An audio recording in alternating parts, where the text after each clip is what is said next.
Mains en l'air. Et merde.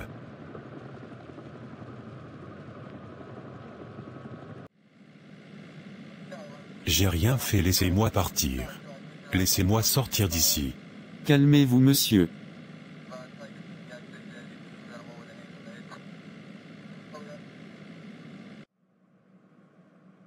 Je n'ai rien fait, laissez-moi.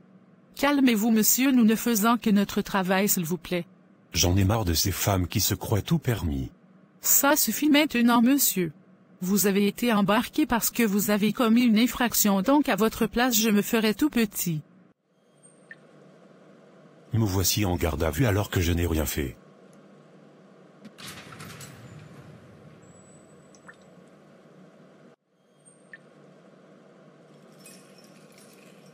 J'en ai marre. Arrêtez de crier monsieur. Vous m'enfermez alors que je n'ai rien fait, et vous me dites de me taire? Je n'ai rien fait, je vous dis, vos collègues m'accusent pour rien.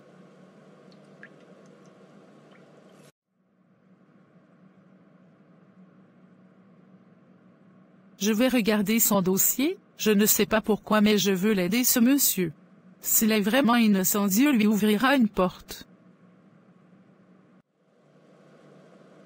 Bien, monsieur, c'est votre dernière audience avant votre procès, vous avez une dernière chance de reconnaître les faits qui vous sont reprochés que je cite. Vous avez volé dans une supérette avant de vous enfuir une fois que vous avez vu la police arriver. Vous le savez très bien que je n'ai rien fait de tout ça, vous m'avez interpellé dans la rue, et vous m'avez embarqué sans raison valable, alors vous êtes obligé de vous inventer cette histoire. Je ne suis jamais allé dans une supérette. Et je n'ai surtout pas volé. Donc vous continuez de nier monsieur, très bien. C'est pas possible. J'en ai marre de cette injustice dans ce pays, on m'accuse à tort, ils n'ont aucune preuve mais veulent me coller un procès. Monsieur, je venais juste vous informer que votre audience sera demain à 9 h devant le juge. Vous savez, j'ai regardé votre dossier et il n'y a pas vraiment d'éléments matériels contre vous, mais comme vous avez déjà commis des infractions auparavant, cela peut jouer en votre défaveur. Je peux vous conseiller quelque chose? Je vous conseille de prier. Dieu est juge et si vous n'avez rien fait, il saura comment vous faire sortir de cette situation. Je vais attendre la décision du juge demain, ils verront bien que je suis innocent. Bien monsieur, veuillez nous expliquer la version des faits. Je n'ai rien fait, j'étais tranquillement dans la rue, je marchais quand un policier m'interpelle, il me dit qu'il va m'embarquer et m'emmener au poste, alors que je n'ai rien fait. Il m'accuse d'avoir volé dans un magasin, alors qu'il n'a aucune preuve ni du magasin, ni de ma présence sur les lieux. Et que faisiez-vous dans la rue à cette heure? Je marchais. C'est un crime de marcher dans la rue maintenant? C'était une simple question de formalité. En effet, une supérette a bien été braquée cette nuit-là. Les descriptions que nous a données le gérant du magasin correspondent. Il y a des caméras de surveillance qui peuvent prouver mon innocence. Aucune caméra dans la zone en question. Donc monsieur, nous sommes dans l'obligation de poursuivre votre séjour en prison. Vous pouvez cependant faire appel, mais rien ne vous garantit de sortir. Mais c'est une blague, je n'ai rien fait. Faut que je trouve une solution pour m'enfuir d'ici. Vous enfuir? Ce n'est pas une bonne idée c'est trop risqué. Si vous n'avez rien à vous reprocher, ne fuyez pas mais affrontez-les. C'est facile à dire pour vous après l'avoir enfermé injustement. Écoutez, je suis de votre côté, moi je crois en votre inondé, et vous devez vous battre mais pour cela vous devez le faire confiance. Je vais vous raconter une histoire, c'est celle de Paul et Silas dans le livre de Actes 16. Ils ont été enfermés mais Dieu les a délivrés alors qu'ils adoraient Dieu, et je crois que Dieu peut le faire encore aujourd'hui pour vous. Bien écoutez, je ne suis pas chrétien moi donc ça ne va pas marcher sur moi. Cherchez Dieu et il se laissera trouver. Peu importe votre conviction, croyez qu'il y a un Dieu qui peut vous retirer de cette situation, priez en disant ceci.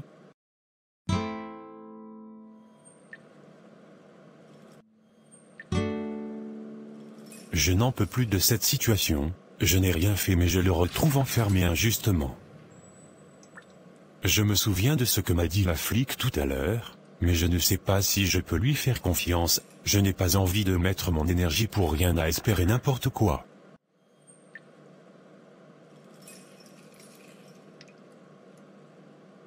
Bon, je vais suivre son conseil, mais j'ai besoin de plus d'informations. Vous m'avez appelé? Oui, par rapport à ce que vous m'aviez dit la dernière fois, comment faire pour prier votre Dieu? Bien, parlez-lui comme vous parlerez à la personne la plus chère à vos yeux, sachez qu'il vous connaît au-dedans de vous, ne lui cachez rien, dites simplement ce que vous ressentez et il vous répondra si vous êtes sincère. D'accord. Dieu, si je fais cette prière aujourd'hui, c'est parce que je pense que tu peux m'aider. Je n'ai rien fait dans cette histoire. Ce policier m'a interpellé injustement et m'a embarqué. Ils m'ont mis en prison, alors qu'ils n'avaient pas de preuves contre moi. Aujourd'hui je me retrouve enfermé, ma demande d'appel est en cours, je prie que tu puisses m'aider, Amen. Bien monsieur, vous avez fait une demande d'appel suite à la décision prise en première instance au tribunal. Vous soutenez avoir été injustement arrêté, vous demandez donc à être relâché devant la cour d'appel. Je vous annonce monsieur que votre demande est refusée par le tribunal. Vous ne serez donc pas libéré. Aucune possibilité de recours n'est possible pour vous pour le moment. La séance est levée. Je suis tellement déçu, je ne peux même pas contester cette fois-ci, c'est fini. J'ai appris que c'était aujourd'hui votre jugement en appel. Si vous êtes là, j'en déduis que ça s'est mal passé? Bravo, vous avez deviné.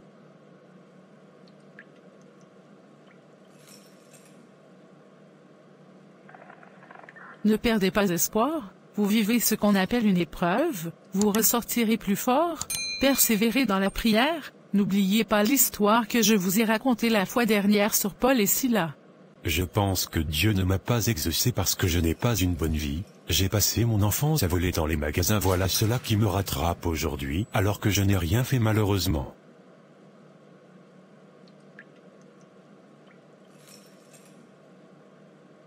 Je suis en train de compter le nombre de fois où vous avez baissé les bras depuis le début de votre situation.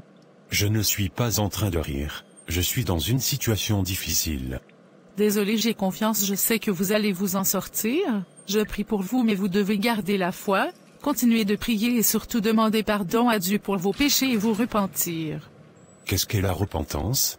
Lorsque vous confessez vos péchés et que vous prenez la résolution de ne plus recommencer, si vous demandez pardon pour vos péchés, vos vols, toutes ces choses, et que vous prenez la ferme résolution dans votre cœur de ne pas recommencer, Dieu vous pardonnera certainement. Je peux vous poser une question? Oui. Pourquoi vous faites tout ça pour moi? Je ne sais pas. Votre histoire me touche particulièrement. Comment vous appelez-vous? Samantha. D'accord, enchanté alors. Après cette conversation avec Samantha, j'ai appliqué ses conseils, j'ai confessé mes péchés et je me suis repenti, j'ai passé tout mon temps à chercher Dieu et à le connaître. Samantha me parlait tous les jours de ce que Dieu faisait dans la Bible, dans sa vie. Ça m'intrigue beaucoup, alors je cherche qui il est tous les jours. Il faut libérer monsieur Gonzalo, le moment est venu pour lui de servir Dieu. Monsieur, vous êtes libre, n'oubliez pas de témoigner pour la gloire du Dieu qui vous a sauvé. Je viens de me réveiller, j'ai fait un rêve bizarre. Il faut que je le raconte à Samantha. Tu as besoin de moi? Oui. Je voulais savoir quelque chose, j'ai eu un rêve ce matin, dans ce rêve j'ai vu la juge qui me disait que je suis libre et que je dois témoigner pour Dieu. Amen, c'est bon signe, Dieu a écouté tes prières et tu es sur le point de recevoir une bonne nouvelle. Amen. Mais dis-moi, on pourra garder contact même si je sors de prison par la grâce de Dieu? Oui, bien sûr, avec plaisir. Monsieur Gonzalo, je viens en personne vous annoncer qu'une étude a été faite sur votre dossier, vous allez être libéré immédiatement. Vous aurez le droit à une indemnisation en compensation, et tout cela ne sera pas retenu sur votre casier judiciaire. Salut, j'ai été libéré ce matin. La prophétie s'est accomplie. Je me disais que pour te remercier je pouvais t'inviter à l'extérieur, c'est mieux que derrière les barreaux. Super, je suis trop contente pour toi. Et oui, pas de problème. Il est bientôt midi, je vais me débarbouiller et je passe te chercher à 13h, ça te va? Ça marche. Je suis gênée, tu es trop présentable par rapport à moi. Ne t'en fais pas, tu restes sublime. La prochaine fois, c'est moi qui t'invite, comme ça ce sera l'occasion de quitter vraiment le cadre de la police, voir cet uniforme, ça doit te rappeler de mauvais souvenirs.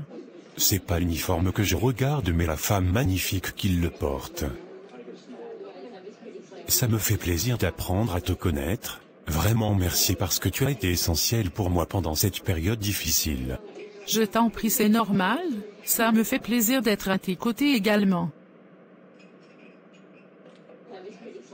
Plus le temps passe, plus on est complice avec Samantha, on partage et échange beaucoup la parole de Dieu, on parle de tout et de rien, c'est vraiment un ange que Dieu m'a envoyé. T'es vraiment sublime. Merci.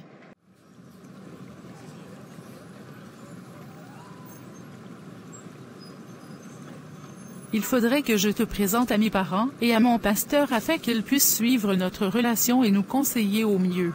D'accord, pas de souci. On a continué à se fréquenter, les présentations à la famille ont été faites, elle est à présent ma femme. Je suis tellement heureux d'avoir épousé la femme la plus ravissante au monde, on sert Dieu à deux dans son église locale. Le dîner est prêt, chérie. Super, merci ma femme, tu es merveilleuse.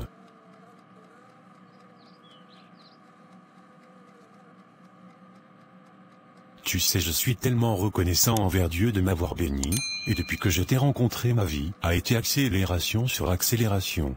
Dieu m'a ouvert beaucoup de portes, je suis à son service, j'ai une femme merveilleuse et bientôt une merveilleuse petite fille par la grâce de Dieu. Le Seigneur Jésus-Christ y a sauvé afin que ton témoignage édifie d'autres personnes. Toute la gloire revient à notre Dieu.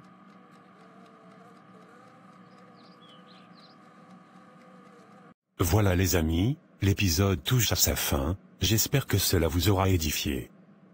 La Bible déclare: cherchez premièrement le royaume des cieux, et toutes ces choses vous seront données par-dessus tout.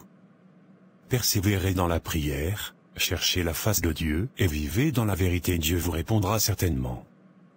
N'oubliez pas de vous abonner à cette chaîne, pour encourager et pour que l'œuvre de Dieu se propage dans le monde entier. Amen.